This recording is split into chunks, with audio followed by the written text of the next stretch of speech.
প্রীতি তারাই তারাই জানে গো যার সঙ্গে ভাবে প্রীতি ও প্রীতি তারাই তারাই জানে গো যার সঙ্গে ভাবে প্রীতি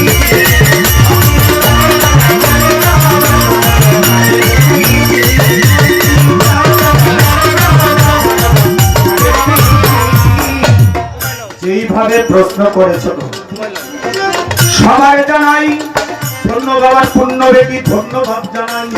প্রশ্ন করে আমার কাছে খাজা বাবা নিয়ে জবাব দিব আসলে দাঁড়াইয়া খাজা বাবা জন্মের আগে কোথায় কোথায় আসলো আমার কাছে বলো আমি বলবো কথা ধীরে ধীরে বলবো কথা ধীরে ধীরে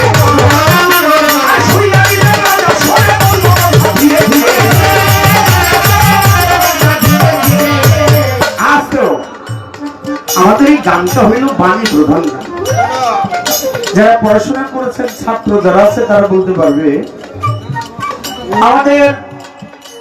পরীক্ষার ভিতরে এটা কোন ক্লাসে ছিল আমার সেটা খেয়াল নেই একটা প্রশ্ন এসেছিল ভাষা কাকে বলে তো তার উত্তরে আমরা লিখেছি মনের ভাব প্রকাশ করাকেই ভাষা বলে।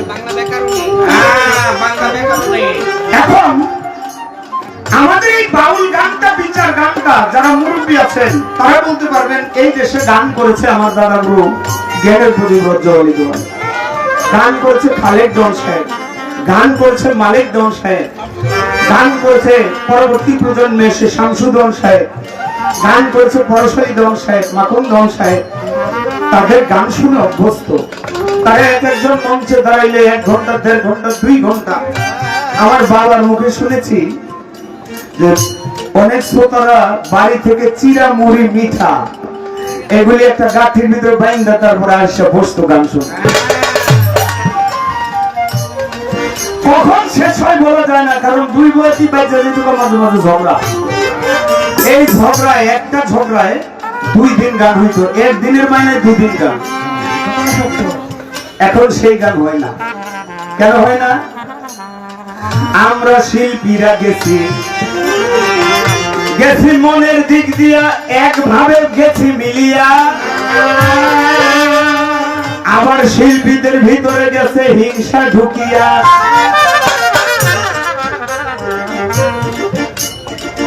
একদিকে আমরা মিলে মনের মিল আছি কি প্রশ্নের উত্তর যাই হয় সবই কই হইছে হিসাবে কিন্তু ঠকে আপনাকে কারণ আসলে সঠিক উত্তর কোনটা এটা কিন্তু শ্রোতারা বুঝলো না কারণ আমি আমার যে প্রশ্ন করছে আমি একটা যদি জবাব না জানি বানায় কোনো একটা দিয়ে দিলাম মুক্ত সবার উঠে তো না করবো না মুক্ত সবার খুব ভালো লাগছে আমি আসল পয়েন্টটা ধর গান কয় বছর গাই তা জানি না মালিক যতদিন বাঁচায় রাখে আর গান কতদিন গাই বুঝতে পারি না কিন্তু এইবার থেকে আমি হইলো উচিত কথা কয়ে যাবো কে ভালোবাসলো না বাসলো ওইটা আমার দেখার দরকার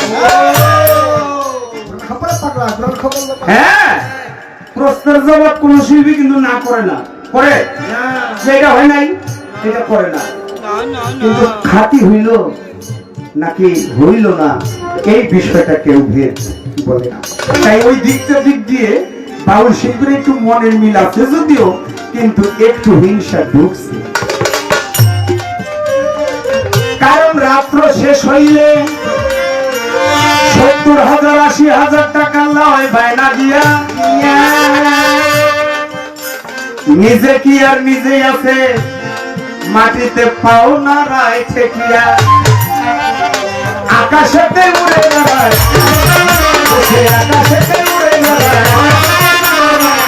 আকাশেতে উড়ে বেড়ায় সবাই জানাই তবে যদি গুরু ভক্ত নিয়ে গান করে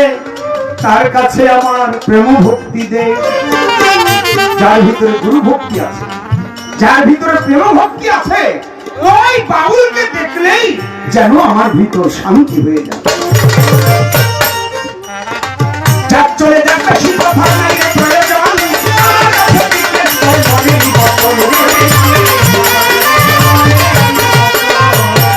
আমার খাজা বাবার জন্মের আগে কোথায় কোথায় আইলো আমার দয়াল নবী একদিন বাবা একটা গাছের নিচে বসিয়া ছিল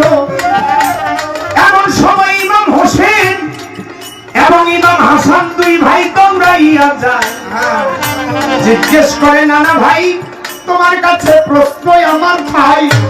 কি ও নানা বলো তো তুমি বলো না আমরা বলো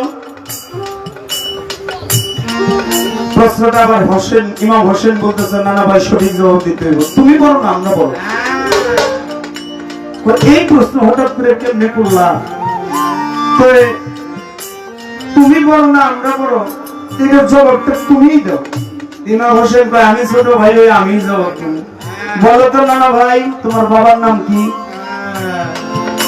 নানা ভাই আমার বাবার নাম হইল আব্দুল্লাহ বাহ ঠিক আছে জবাব ঠিক আছে কিন্তু তোমার বাবার কয়জনে ছিলেন আমার বাবার নাম কি জানো কয় কি আমার বাবার নাম হলো শেখুল্লাহ মাওলা আলী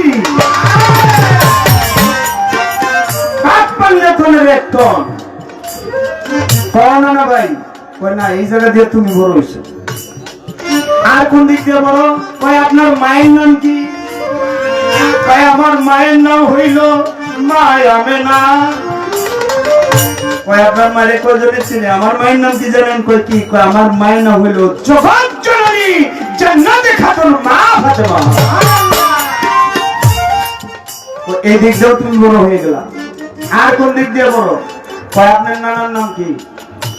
লই বলে আমার নানার নাম হইল ওহাব জোহরি কয় কয়জনে ছিল আমার নানার নাম কি জানেন কয় কি কয় যাকে সৃষ্টি না করলে আল্লাহ পাক এই কুল কায়নাত কোনো কিছুই স্বীকার করতেন না দয়া নবী মায়ার নবী হযরত মুহাম্মদ মুস্তাফা সাল্লাল্লাহু আলাইহি ওয়াসাল্লাম তানবিয়া দয়াল নবী দুই ভাইকে বুকেতে জড়াইলো কি পুরস্কার দিব নানা ভাই আমার ভিতরে উতালা হইল আকাশের দিকে তাকাইয়া আমার দিনের পয়গম্বরে দিয়া তাই ইমাম হাসান বলি তোমার ভালো দেখো ওই যে একটি তারা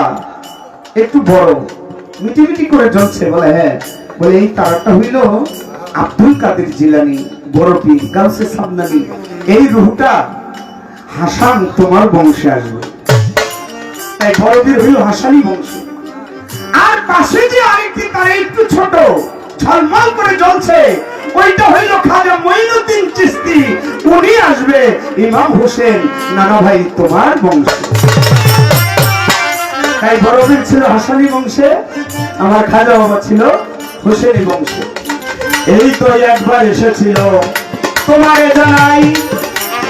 আরো একবার এসেছিল তোমার এসে ভাই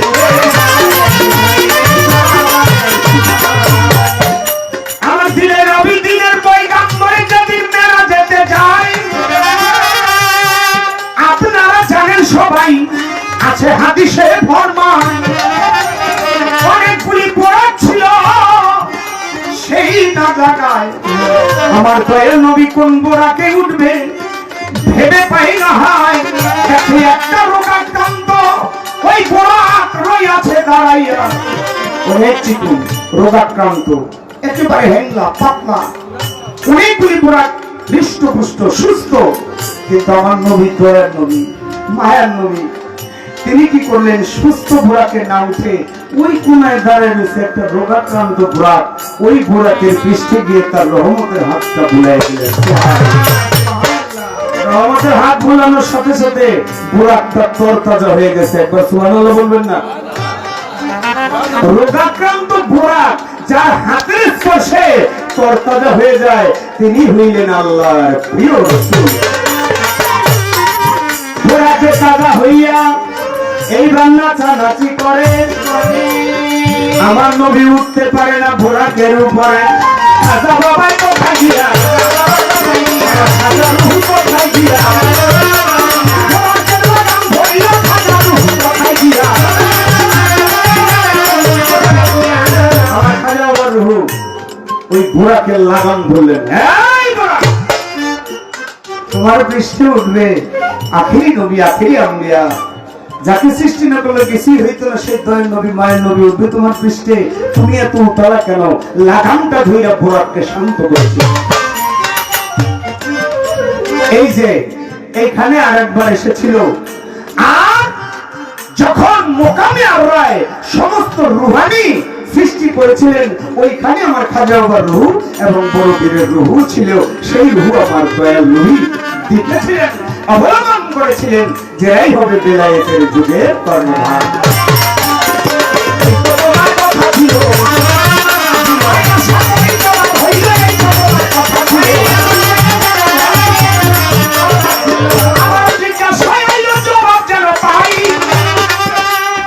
একটা প্রশ্ন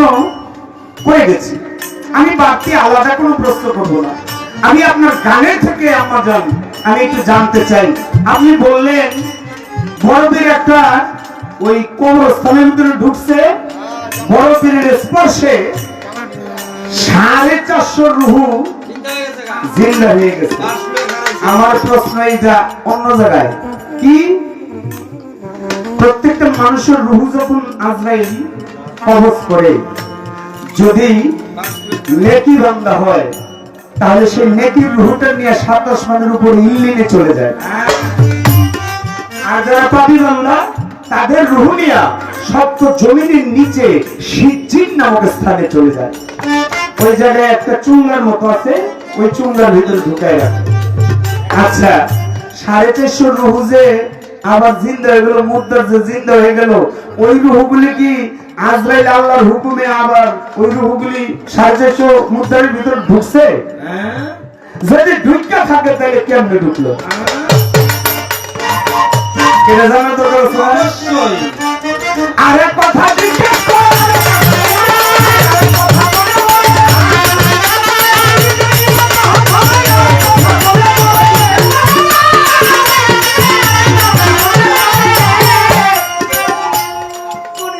খালি ফেসবুক ইউটিউব খুললে দেই মুক্তা সত্য। আরে বাবা রে বাবা, সুনাম দিয়ে ভরা, সুনাম দিয়ে ভরা। হ্যাঁ, আরে সর্বনা, আমার সাথে একটু কম কম দেখো, চারিদিকে সরাসরি। তো এই মাসে মনে হয় কয়েকটা পয়সা গেছে গা, কালকে আমাদের পরশুদিন মনে হয় আবার আছে, 8 তারিখ আছে। আচ্ছা, আমি একটু জানতে চাই, আপনি বলছেন 18 পারা কোরআন বড় বীর মুখস্থ করলেন মায়ের গর্ভে থাকতে। আমি একটু জানতে চাই 15 পারা করলো না, 20 পারা করলো না, এই 18 পারার ভিতরে বিষয়টা কি লুকিয়ে দিচ্ছে? এই 18 পারাটা কেন, 18 ভেদটা কি? এই ছোট্ট করে কিছু কথা আশার জন্য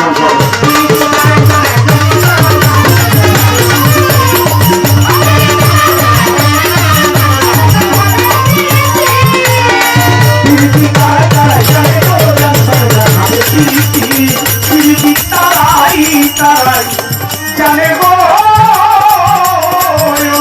সত্যি। আজা বাবা পাগল সা বাবার ভাবে প্রীতি,